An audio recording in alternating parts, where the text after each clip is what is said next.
Nah, sebelumnya kita harus membahas terlebih dahulu tentang karakteristik pasar bisnis. Nah, selain membeli produk untuk dikonsumsi sendiri, pembelian produk juga dapat dimanfaatkan untuk hal lain. Misalnya, bank membeli komputer untuk keperluan administrasi, kemudian memasang iklan di koran nasional, kadang mereka juga menyewa gedung untuk kantor. Universitas misalnya atau perguruan tinggi membeli komputer untuk perlengkapan laboratorium, kemudian membeli cat untuk memperbaharui penampilan gedung, membeli bangku-bangku kuliah dan seterusnya. Pabrik membeli mesin, memesan bahan baku, merekrut karyawan, membeli mobil untuk transportasi dan sebagainya.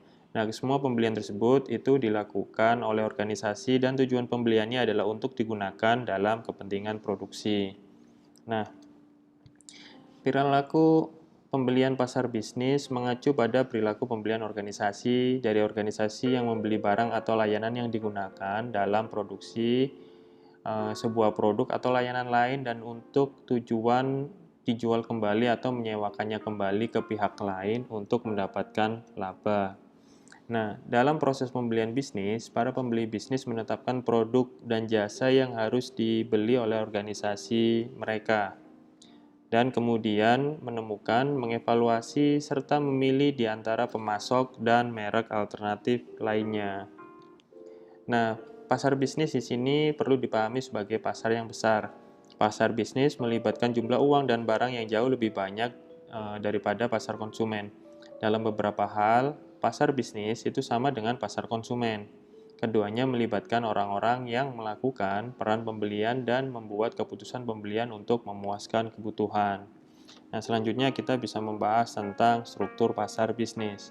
Nah, pasar bisnis biasanya berhubungan dengan pembeli yang jumlahnya jauh lebih sedikit, tapi memiliki kapasitas pembelian yang jauh lebih besar daripada pasar konsumen. Nah, pelanggan bisnis secara geografis itu lebih terkonsentrasi pada tempat tertentu. Oleh karena biasanya mereka berada pada lokasi yang berdekatan. Nah, di dalam permintaan pasar bisnis, itu didefinisikan sebagai permintaan turunan, yaitu permintaan yang berasal dari turunan permintaan barang konsumsi. Nah, permintaan dalam pasar bisnis lebih berfluktuasi dan lebih cepat. Nah, permintaan dalam pasar bisnis ini lebih inelastis atau tidak terlalu banyak dipengaruhi oleh perubahan harga dalam jangka pendek. Nah, tentunya hal ini perlu mendapatkan pertimbangan dari perusahaan penyedia produk dan layanan untuk memenuhi kebutuhan dari pasar bisnis.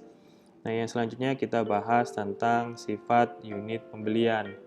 Nah, pembelian bisnis itu tentu melibatkan lebih banyak pembeli dan usaha pembelian yang lebih profesional. Nah, dalam hal pembelian produk, pembelian bisnis ini tentu melibatkan lebih banyak orang, mulai dari pengguna, pembeli, itu ya, ataupun pihak lain. Nah, sifat unit pembelian ini itu tentu bergantung pada masing-masing organisasi. Pemasar perlu menyadari keadaan ini ya, sehingga perlu memiliki pemasar yang terlatih dengan baik dan wirausahawan untuk menangani pembeli terlatih ini karena kita berhadapan dengan organisasi yang bukan merupakan konsumen akhir dari produk yang ditawarkan oleh perusahaan. Nah, yang selanjutnya adalah jenis dan proses keputusan. Pembeli bisnis biasanya menghadapi keputusan pembelian yang jauh lebih kompleks. Proses pembelian bisnis juga bersifat lebih formal, sehingga proses pembelian bisnis ini tentu memerlukan tenaga dan waktu yang lebih banyak. Nah, dalam pembelian pasar bisnis, rangsangan pemasaran yang dilakukan pemasar dalam bentuk promosi, tawaran produk, harga, dan distribusi itu bersamaan dengan rangsangan lain yang akan mempengaruhi organisasi pembelian. Selanjutnya, organisasi pembelian melalui proses pembelian itu menghasilkan respon pembelian tertentu dalam bentuk produk yang dibeli, berapa pembeliannya, jumlahnya, kepada siapa, dan kapan. Nah, pusat pembelian dan proses keputusan pembelian itu tentu dipengaruhi oleh beberapa faktor, yaitu organisasi internal, kemudian antar pribadi, lalu faktor individual, dan faktor lingkungan eksternal. Nah, oleh karena itu kita bisa melanjutkan pembahasan ke dalam kategori pasar bisnis. Nah, kategori pasar bisnis ini dapat diklasifikasikan menjadi 3 kategori, yaitu produsen, penjual, dan organisasi. Nah, produsen adalah pasar bisnis yang kegiatannya adalah memproduksi produk dengan mengolah bahan baku menjadi bahan yang lebih bernilai. Produsen terdiri dari produsen produk hulu, yaitu misalnya industri perikanan, pertanian, dan pertambangan.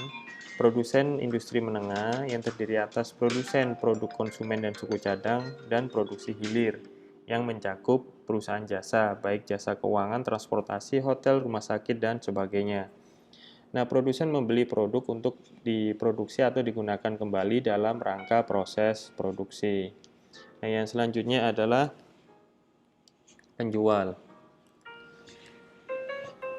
Nah, penjual adalah pembeli bisnis yang membeli produk untuk dijual kembali dalam rangka memperoleh laba dan digunakan dalam rangka kegiatan penjualannya. Mereka adalah pedagang atau agen besar, distribusi, dan penjual retail. Nah, yang terakhir adalah organisasi. Organisasi ini merupakan industri yang membeli produk untuk digunakan dalam kegiatan organisasi dalam mencapai tujuannya. Nah, organisasi pemerintah, baik pusat ataupun daerah, itu membeli produk untuk kegiatan kepemerintahan untuk melayani masyarakat. Organisasi pendidikan itu membeli produk untuk tentunya kegiatan pendidikan. Organisasi keagamaan tentu membeli produk untuk melayani umatnya, dan organisasi politik membeli produk untuk kepentingan memenangkan pemilihan umum misalnya. Nah, itulah kategori pasar bisnis. Nah, dari kategori-kategori pasar bisnis itu kita juga bisa membahas tentang tipe utama situasi pembelian. Nah, setidaknya yang dicatat di sini terdapat 3 tipe utama situasi pembelian, yaitu pembelian kembali langsung, pembelian kembali dengan modifikasi, dan pembelian baru. Nah, pembelian kembali langsung yaitu situasi pembelian bisnis di mana pembeli secara rutin memesan kembali sesuatu tanpa ada modifikasi, di mana hanya memerlukan sedikit keputusan pembelian. Bagi pemasar yang telah menjadi pemasok, pembelian kembali rutin memerlukan pemeliharaan yang memuaskan agar pembelian tidak berpindah ke pemasok lain. Hubungan jangka panjang perlu dibangun agar kelangsungan sebagai pemasok itu bisa bersifat lebih tahan lama dan menguntungkan. Nah, yang kedua adalah pembelian kembali dengan modifikasi, yaitu situasi pembelian bisnis di mana pembeli ingin memodifikasi spesifikasi produk, harga, persyaratan, ataupun pemasok. Dalam situasi pembelian ini, diperlukan lebih banyak keputusan, khususnya keputusan tentang beragam aspek yang harus dimodifikasi. Pemasar juga perlu melihat situasi pembelian ini sebagai peluang untuk memperbaiki penawaran dan meyakinkan pembeli pada nilai penawaran mereka. Dan yang terakhir adalah pembelian baru. Pembelian baru ini merupakan situasi pembelian bisnis di mana pembeli itu mengkonsumsi sebuah produk atau jasa untuk pertama kalinya.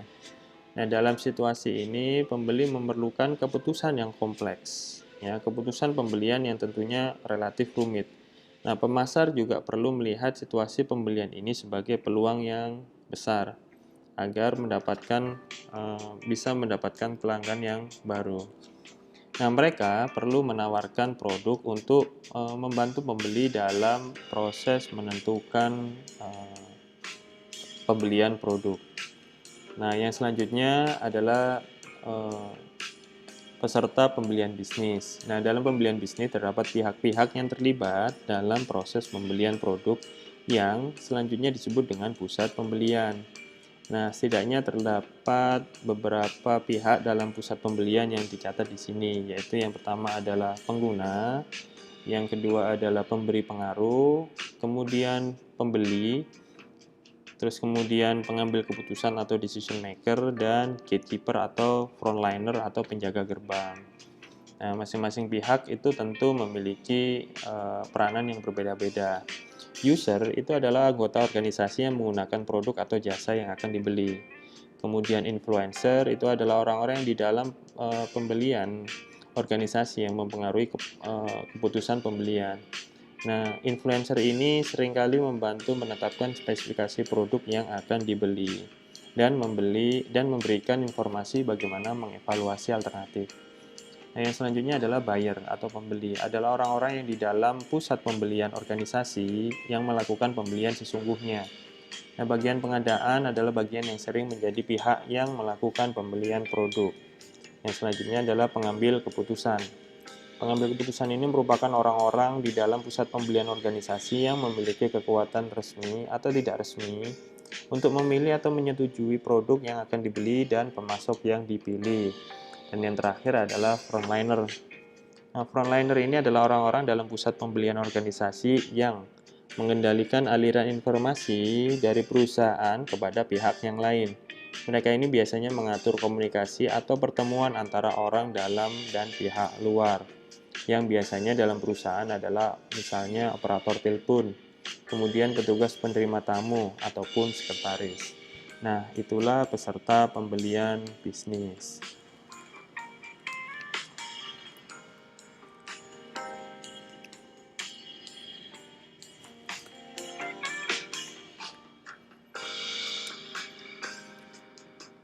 Nah, selanjutnya kita bisa membahas faktor penentu pembelian bisnis. Nah, seperti yang kita ketahui bersama bahwa dinamika pembelian dalam pasar bisnis itu merupakan interaksi antara beberapa faktor, yaitu rangsangan pemasaran ataupun rangsangan lain yang bersama dengan faktor penentu pembelian bisnis dan pengambilan keputusan bisnis. Nah, faktor-faktor ini yang tercatat dalam video kali ini adalah antara lain ya, itu lingkungan, organisasi, kemudian antar pribadi, lalu wewenang individu dan pembeli.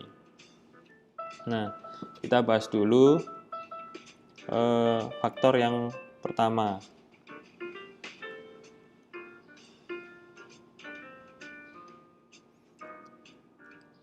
yaitu lingkungan.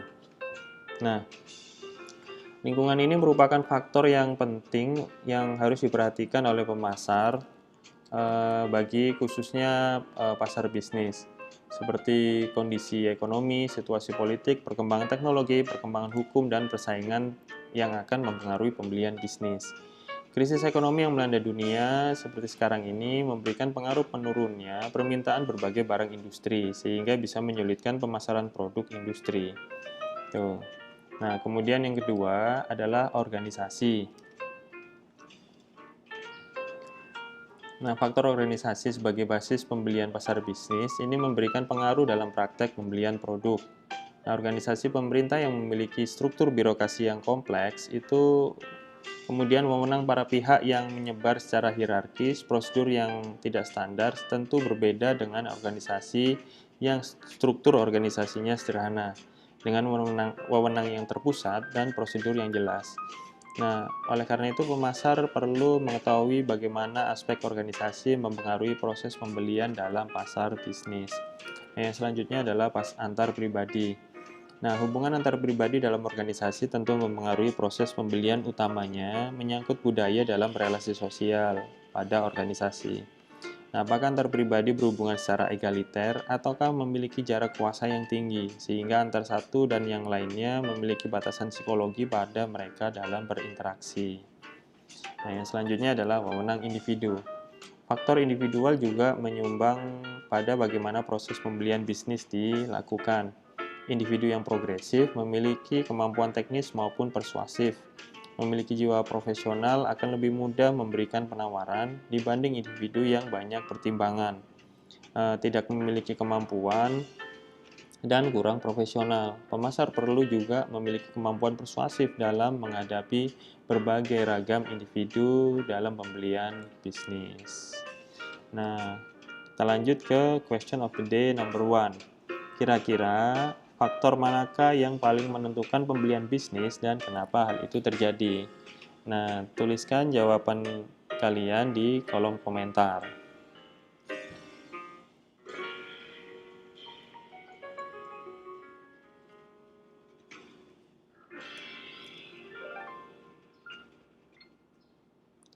Nah, selanjutnya kita bisa membahas tentang tahap proses pembelian bisnis. Tahap-tahap untuk situasi pembelian tugas baru yang umum itu tentu diawali dengan pengenalan masalah dan diakhiri dengan tinjauan ulang kinerja pembelian. Nah, di sini tahap proses pembelian bisnis yang tercatat ada 5, yaitu yang pertama adalah identifikasi kebutuhan, kemudian pencarian informasi, lalu evaluasi alternatif, seleksi produk dan pemasok, lalu evaluasi pasca pembelian. Nah, yang pertama adalah identifikasi pembelian. Tahap ini identifikasi kebutuhan. Tahap ini adalah tahap pertama proses pembelian bisnis dilakukan, di mana seseorang atau unit kerja di dalam perusahaan itu mengenali kebutuhan tentang suatu produk yang nanti digunakan dalam proses produksi. Nah, selanjutnya juga ditentukan karakteristik umum dan kuantitas produk yang dibutuhkan. Pada tahap ini, jika diperlukan juga dibentuk panitia pembelian yang bertugas melakukan pembelian. Nah, yang selanjutnya adalah information collecting, ya, atau melakukan pencarian informasi. Nah, pihak-pihak yang terlibat dalam pembelian mencari informasi tentang produk dan pemasok itu masuk dalam tahap ini. Nah, mereka melakukan secara individu ataupun secara bersama-sama untuk mengumpulkan informasi ini. Informasi dapat diperoleh dari berbagai sumber, baik dari surat kabar, terbitan atau sumber informasi pemasok dan sumber-sumber yang lain. Hal terpenting dalam pencarian informasi ini adalah mencari kesesuaian produk yang dibutuhkan, baik jenis, kuantitas, dan spesifikasinya, di samping mencari harga yang lebih relevan dan kompetitif dari para pemasok. Nah, tahap yang selanjutnya adalah evaluasi alternatif. Nah, tentu pembeli dalam tahap ini melakukan evaluasi atas proposal atau penawaran produk yang diberikan oleh pemasok. Evaluasi bisa dilakukan dengan melihat kesesuaian penawaran dengan permintaan yang telah ditawarkan. Nah, pembelian baru tentu bisa membutuhkan proses evaluasi yang lebih banyak. Jika diperlukan keterangan tambahan atau penjelasan lebih lanjut, itu presentasi penawaran atau bahkan demonstrasi produk tentu perlu dilakukan. Nah, yang selanjutnya adalah seleksi produk dan pemasok. Nah, pada saat pembeli telah melihat semua penawaran dari pemasok, maka selanjutnya adalah memilih produk dan pemasok yang terbaik. Pemilihan ini biasanya didasari kepada ranking penilaian atas produk dan pemasok yang dibuat oleh pembeli. Nah, pertimbangan utama dalam menentukan produk dan pemasok mana yang akan dipilih adalah nilai atau manfaat yang didapatkan dari penawaran masing-masing pemasok. Yang terakhir adalah evaluasi pasca pembelian. Nah, tahap ini merupakan tahap proses pembelian bisnis, di mana pembeli menilai kinerja pemasok dan memutuskan untuk melanjutkan, memodifikasi, atau justru meninggalkan sebuah kesepakatan pembelian bisnis. Nah, itulah tahap proses